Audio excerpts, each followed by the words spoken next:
ଗୋଟେ ପିଲାର କଥା କହିବି। ମୋରି ପାଖରେ ପିଲାଟି ପଢୁଥିଲା, ମାନେ ଦଶମରେ 500 ମାର୍କରୁ ଉର୍ଦ୍ଧ୍ୱ ମାର୍କ ରଖିଲା। ରଖି ସାରିଲା ପରେ ପିଲାଟିର ଏତେ ଗର୍ବ ହେଲା ଯେ ମାନେ ଇନ୍ଦ୍ର ଚନ୍ଦ୍ର ମାନିଲା ନାହିଁ। ମୁଁ ତ ଗୁରୁ ଛାଡ଼, ମତେ ସେ କ'ଣ ମାନିବ କ'ଣ, ମାନେ ମତେ ମୋ ନାଁ ଧରିକି ଡାକିଲା। ଲାଷ୍ଟକୁ ତା ଭଉଣୀ ହାତରେ ମାନେ ମୋର ଜ୍ଞାନ ପରୀକ୍ଷା କରିବା ପାଇଁ ମୁଁ ଯେଉଁ ଅଙ୍କ ତାକୁ ପଢ଼େଇଥିଲି ସେ ତାକୁ ନୋଟ୍ କରି ରଖିଥିଲା। ସେ ଅଙ୍କରୁ ମଧ୍ୟ ମୋତେ ଗୋଟେ ଅଙ୍କ ଦେଲା ପରୀକ୍ଷା କରିବା ପାଇଁ। ମୁଁ ସେ ଅଙ୍କ କଥା ବି ମଧ୍ୟ ପିଲାଙ୍କ ଆଗରେ କହିଲି। ଯେଉଁ ଅଙ୍କଟା ଗୋଟେ ଗୁରୁ ଶିଖେଇଥିଲେ ତାକୁ, ସେ ଗୁରୁଙ୍କୁ ଉଲ୍ଟା ସେ ପରୀକ୍ଷା କଲା। ନିଜକୁ ବଡ଼ ଗୁରୁ ବୋଲି ଭାବିଲା, ଆଉ ପିଲାମାନଙ୍କୁ ଟ୍ୟୁସନ୍ କଲା। ସେ ଗାଁର ପିଲାମାନଙ୍କୁ ମଧ୍ୟ ମୋ ପାଖରୁ ବନ୍ଦ କରାଇଦେଲା। କିନ୍ତୁ ଫଳସ୍ୱରୂପ କ'ଣ ହେଲା, +2 ଯେତେବେଳେ ପରୀକ୍ଷା ରେଜଲ୍ଟ ହେଲା, ପିଲାଟି ଫେଲ୍ ହେଇଛି।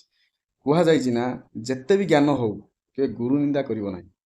ମୁଁ ମଧ୍ୟ ପଢ଼ି ସାରିଲିଣି। ମୁଁ ଦଶମ +2 ମୋ ଗୁରୁମାନଙ୍କୁ ଏବେ ସୁଦ୍ଧା ମୁଁ ପୂଜା କରେ।